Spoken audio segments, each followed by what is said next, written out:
말씀.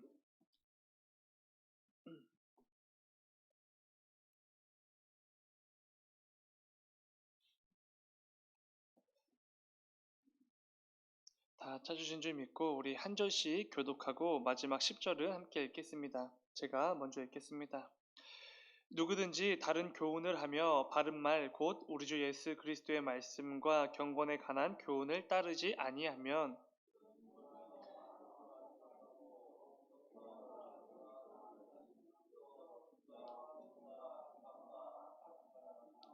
마음이 부패하여지고 진리를 잃어버려 경건을 이익의 방도로 생각하는 자들의 다툼이 일어나느니라. 우리가 세상에 아무것도 가지고 온 것이 없음에 또한 아무것도 가지고 가지 못하리니 부하려 하는 자들은 시험과 올무와 여러 가지 어리석고 해로운 욕심에 떨어지나니 곧 사람으로 파멸과 멸망에 빠지게 하는 것이라. 돈을 사랑함이 일만 악의 뿌리가 되나니 이것을 탐내는 자들은 미혹을 받아 믿음에서 떠나 많은 근심으로써 자기를 찔렀도다. 아멘. 아멘. 잠시 기도하겠습니다. 새벽에 드려진 예물이 있습니다. 이강걸 장로님, 구자연 권사님 감사 예물 드리셨습니다. 에베네셀의 하나님 아버지, 고통 가운데서도 사랑하는 엄마를 붙들어 주신 것 감사드립니다. 엄마의 마음에 용기를 주시고 두 다리에 힘을 주시옵소서 하고 예물을 드리셨습니다. 잠시 기도하겠습니다. 사랑하는 주님, 감사합니다. 아버지, 오늘도 주님 앞에 나와 예배하게 하시니 주여 진정으로 감사를 드립니다. 아버지, 오늘도 부족한 종을 통해 선포되어질 또 하나님의 말씀과 하나님의 뜻을 통하여서 우리 가운데 아버지 그 마음 안에 하나님을 향한 하나님을 위한 우리의 결단이 있게 하여 주시고 또 이 결단을 통하여서 우리 삶 가운데 하나님께서 기뻐 여기실 만한 삶의 변화와 또 삶의 열매들을 가득 맺는 우리 모두가 될 수 있도록 인도하여 주시옵소서. 아버지, 또 우리 이강골 장로님, 구자연 권사님 사랑하는 어머니를 위해서 또 이 감사 예물을 드리셨습니다. 아버지, 또 특별히 또 이 가정 가운데 주신 또 기도의 제목들 있습니다. 또 사랑하는 어머니 가운데 주님 함께 해주셔서 또 그 마음 가운데도 위로를 주시고 또 평안을 허락하여 주시옵소서. 또 반드시 필요한 회복과 또 육체의 건강을 허락하여 주셔서 아버지 하나님께 또 기쁨이 되고 또 하나님께 또 영광을 올려드리는 또 삶을 사실 수 있도록 인도하여 주시옵소서. 주님 감사합니다. 거룩하신 예수님의 이름으로 기도드렸습니다. 아멘. 말씀에 앞서서 오늘도 광고가 하나 있습니다. 돌아오는 월요일 1월 2일 새벽부터 담임 목사님 새벽 말씀 강해가 다시 시작됩니다. 사무엘상하 말씀을 통해 나를 존중히 여기는 자를 내가 존중히 여기리라, 이런 주제를 가지고 말씀을 선포해 주십니다. 또 다음 주 월요일부터도 또 새벽 가운데 기도와 말씀의 자리를 사모함으로 함께 예배하게 되기를 원합니다. 오늘 함께 읽은 말씀을 가지고 자족함의 유익, 이런 제목으로 함께 말씀을 나누어 보려고 합니다. 우리가 살아가는 세상은 돈이 없이는 살 수 없는 세상입니다. 그렇기에 우리들은 돈을 위해서 열심히 하루하루 살아가고 있는 것 같습니다. 그렇다면 이러한 부분들이 우리에게는 참으로 중요합니다. 우리 성도들은 이 세상을 살아갈 때에 돈에 대해서 어떤 생각과 어떤 태도를 가져야 하는가라는 부분입니다. 왜냐하면 우리 성도들 역시도 당연히 돈이 없이는 이 세상을 살아갈 수 없기 때문에 그렇습니다.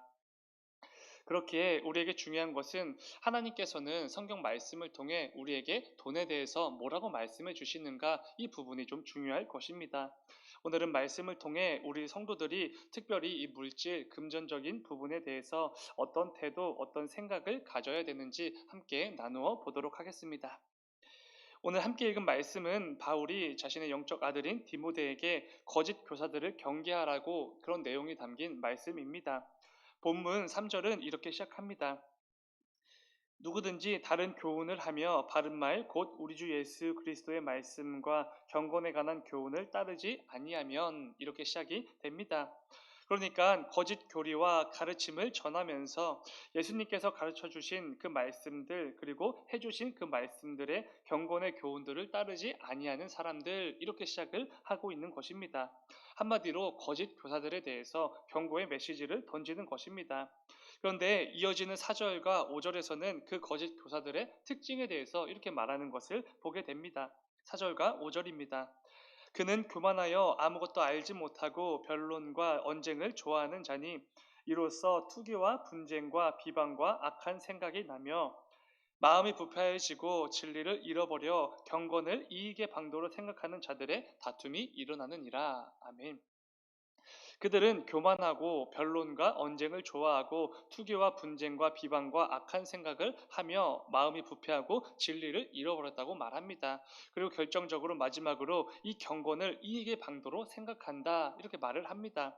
마지막 이 특징이 좀 중요한데 익숙한 말로 다시 번역하면 이렇지 않을까 생각이 됩니다. 신앙생활을 이익의 도구로 삼는다 이런 표현인 것 같습니다. 굉장히 무서운 표현이지요. 신앙생활을 하는 이유가 이익을 얻기 위함이라는 것입니다. 그런데 이것이 거짓 교사들, 잘못된 신앙을 가진 자들의 대표적인 특징이라는 것입니다. 실제로 그 당시에는 종교를 통해 이익을 얻으려는 그 부류들이 많이 있었다고 합니다. 오늘 본문에 등장하는 거짓 교사들도 마찬가지지만 우리가 잘 아는 것처럼 바울이 2차 선교 여행을 하고 있는 중에 만났던 사람들 중에도 이 경건을 종교를 가지고 이익을 삼았던 사람들이 등장하는 것을 보게 됩니다. 특별히 에베소라는 지역에서 복음을 전할 때에 은장색이었던 데메드리오라는 사람이 등장하지 않습니까? 에베소 지역에서 우상의 신상을 만들어서 팔던 사람입니다. 그때 이런 일이 있었습니다. 바울이 사람의 손으로 만든 것은 절대로 우리의 신이 될 수 없다. 이렇게 증거하자 많은 사람들이 우상의 신상을 사는 것을 멈추게 됩니다. 그러자 신상을 만들어서 팔던 데메드리오가 바울을 모함하고 공격하며 쫓아내게 됩니다. 이 사건이 종교를 통해 이익을 얻는 사람에 대한 대표적인 예시일 것입니다. 이처럼 그 당시에는 종교를 상업화해서 이익을 추구하는 자들이 많이 있었습니다. 그리고 오늘 본문에서 바울이 경계하고 있는 잘못된 신앙을 가진 자들도 마찬가지라는 것이지요. 그들이 거짓된 교리와 잘못된 가르침을 전하고 가르친 이유는 이를 통해 자신들의 이익을 얻기 위함이었습니다. 바울은 바로 이것을 지적한 것입니다. 사도 바울은 본문 말씀을 통해 분명히 말합니다. 돈에 대한 잘못된 태도와 생각은 잘못된 신앙을 가진 거짓 교사들의 특징이다. 이렇게 말하고 있는 것입니다. 중요한 것은 이것을 뒤집어서 생각해 보면은 이렇게 여길 수 있습니다. 우리 역시 돈에 대해서 잘못된 태도와 생각을 가지고 있다면 우리의 신앙을 한번 점검해 보아야 한다는 것입니다. 그러니까 거짓 교사들의 대표적인 특징 중인 하나가 돈을 잘못 바라보는 것인데 우리가 만약 돈을 잘못 바라보고 있다면 우리 역시도 그들과 다르지 않을 수 있다는 것이지요. 그렇기 때문에 바울은 이어지는 말씀을 통해서 우리 그리스도인들이 가져야 할 돈에 대한 올바른 태도와 생각에 대해서 분명히 가르쳐 주고 있습니다. 본문 6절 말씀입니다. 그러나 자족하는 마음이 있으면 경건은 큰 이익이 되느니라. 아멘. 바울이 말하는 것이 바로 자족입니다. 자족은 내게 주어진 것에 만족하는 것을 의미합니다. 그런데 사실 바울이 말하는 자족은 엄밀히 따지면은 우리가 생각하는 그런 자족과는 조금 다를 것입니다. 왜냐하면은 내게 주어진 것이 없어도 만족하는 것, 이게 바로 바울이 말하는 자족이기 때문에 그렇습니다. 애초에 주어진 것이 없어도 만족할 만한 것이 없어도 만족하는 것, 이게 바로 바울이 말하는 자족입니다. 나에게 그래도 어느 정도 최소한의 누릴 수 있는 것들이 있기에 만족하는 그런 개념이 아니라는 것이지요. 우리들에게 자족은 조금 다른 개념일 것입니다. 빌립보서 4장 말씀을 보면은 이런 말씀이 있습니다. 12절과 13절입니다. 나는 비천에 처할 줄도 알고 풍부에 처할 줄도 알아 모든 일 곧 배부름과 배고픔과 풍부와 궁핍에도 처할 줄 아는 일체의 비결을 배웠노라. 내게 능력 주시는 자 안에서 내가 모든 것을 할 수 있느니라. 아멘. 바울은 우리가 아는 것처럼 정말로 별의별 상황을 다 경험했던 사람입니다. 온갖 고생을 다 경험했던 사람이지요. 특히 그가 오랜 세월 전 세계를 누비며 열심히 복음을 증거했던 그 순간순간을 정말로 어려움과 여러 가지 문제와 위기와 위협 가운데 하루하루를 살았던 시기일 것입니다. 그런데 바울은 그 가운데 일체의 비결을 하나 배웠다고 말합니다. 그리고 그것이 바로 내게 능력 주시는 자 안에서 내가 모든 것을 할 수 있다라는 비결이라는 것이지요. 이것이 바로 바울이 말한 우리 성도가 가져야 될 자족이지 않을까 생각이 됩니다. 스스로 충족하는 것이 절대로 아닙니다. 나에게 주어진 어떤 최소한을 가지고 만족하는 것도 아닙니다. 외부에 의해서 어떤 것이 채워져서 만족하는 것도 당연히 아니지요. 오직 우리에게 능력을 주시는 예수 그리스도를 통해서 오는 그 만족입니다. 이게 바로 바울이 말하는 자족일 것입니다.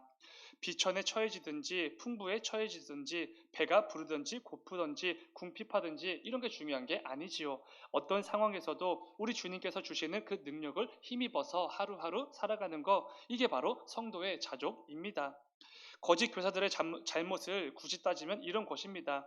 예수 그리스도 한 분이면 만족하지 못했던 것, 이것이지요. 그리고 주님 한 분만으로 만족하지 못하는 자들은 당연히 잘못된 신앙을 가진 자들일 것입니다. 그러나 그와는 반대로 주님 한 분만으로 만족하는 사람들은 온전하고 올바른 신앙을 소유한 복된 하나님의 성도들, 이렇게 표현할 수 있을 것입니다. 그렇기에 우리가 이 물질에 대해서, 금전적인 부분에 대해서 생각할 때에 부자가 중요한 게 아니고 중산층이 중요한 게 아니고 가난한 게 중요한 게 아닙니다. 이런 것들은 전혀 상관이 없지요. 그저 내가 주님 한 분만으로 만족하는가 그렇지 않은가, 이게 중요한 것입니다. 그리스도인이 가져야 할 돈에 대한 태도가 바로 이런 것이지요. 나는 내 삶 속에서 예수님 한 분만으로 만족하는가 그렇지 못하고 있는가, 이런 것입니다. 사랑하는 여러분, 오늘 말씀을 통해 스스로에게 이런 질문을 던져보기를 원합니다. 나는 주님 한 분만으로 만족하고 있는가? 이 질문을 던지면서 우리 역시 온전하고 올바른 돈에 대한 가치관을 새롭게 정리하며 나아가는 우리 모두가 되기를 간절히 소망합니다. 그러면서 바울은 한 번 더 강력하게 권면을 하고 오늘 말씀을 마무리합니다. 본문 10절을 보시면은 이렇게 말을 합니다. 돈을 사랑함이 일만 악의 뿌리가 되나니 이것을 탐내는 자들은 미혹을 받아 믿음에서 떠나 많은 근심으로서 자기를 찔렀도다. 아멘. 너무나 중요하고 우리에게 큰 도전을 주는 말씀이기도 합니다.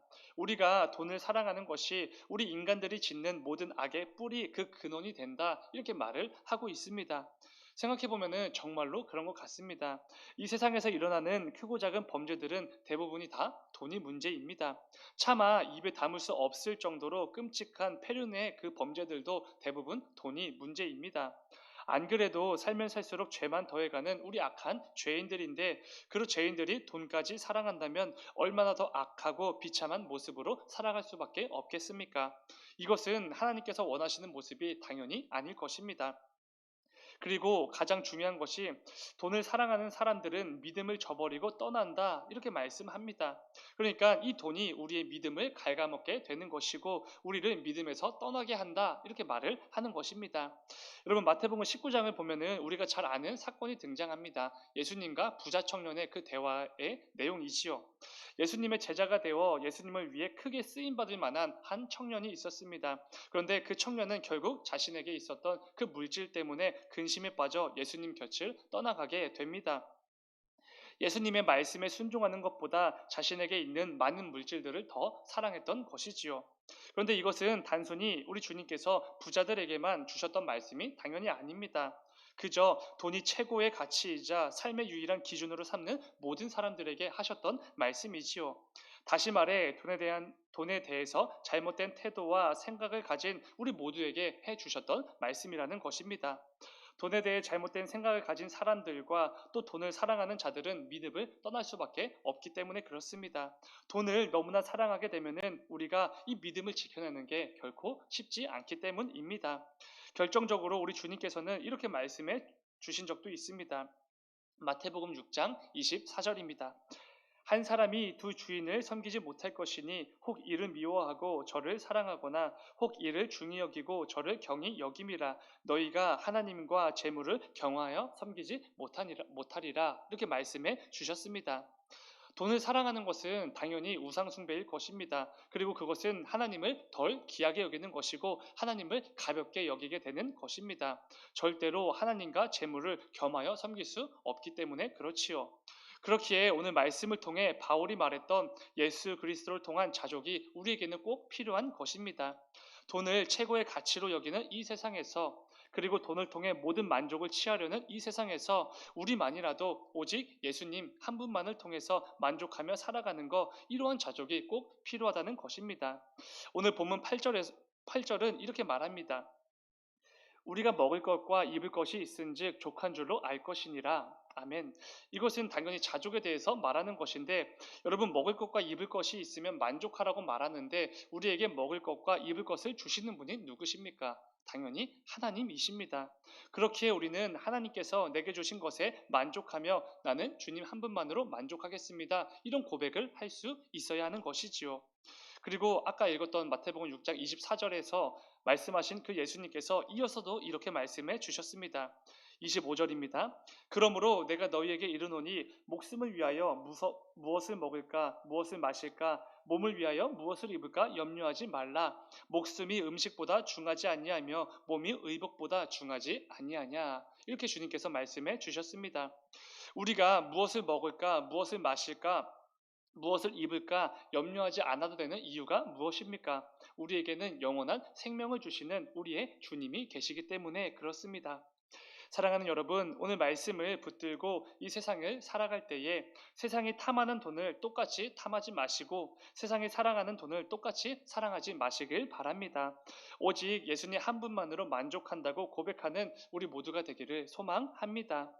요즘은 잘 부르지 않지만 제가 어렸을 때 저희 아버지 교회에서 자주 불렀던 찬양이 있습니다. 이런 것인데 제가 가사를 한번 불러드리면은, 사람을 보며 세상을 볼 땐 만족함이 없었네. 나의 하나님 그분을 뵐 땐 나는 만족하였네. 천지지으신 우리 여호와 나를 사랑하시니 나의 하나님 한 분만으로 나는 만족하겠네. 참으로 오랜만에 듣는 찬양입니다. 이 찬양의 고백이 저와 여러분의 삶의 고백이 되시길 간절히 소망합니다. 돈으로 얻을 수 없는 영원한 생명을 주신 주님 한 분만으로 만족하는 그러한 삶을 통해 이 세상은 절대로 줄 수 없는 참된 평안과 위로와 기쁨을 누리는 저와 여러분이 되기를 주님의 이름으로 축원을 드립니다. 잠시 기도하겠습니다.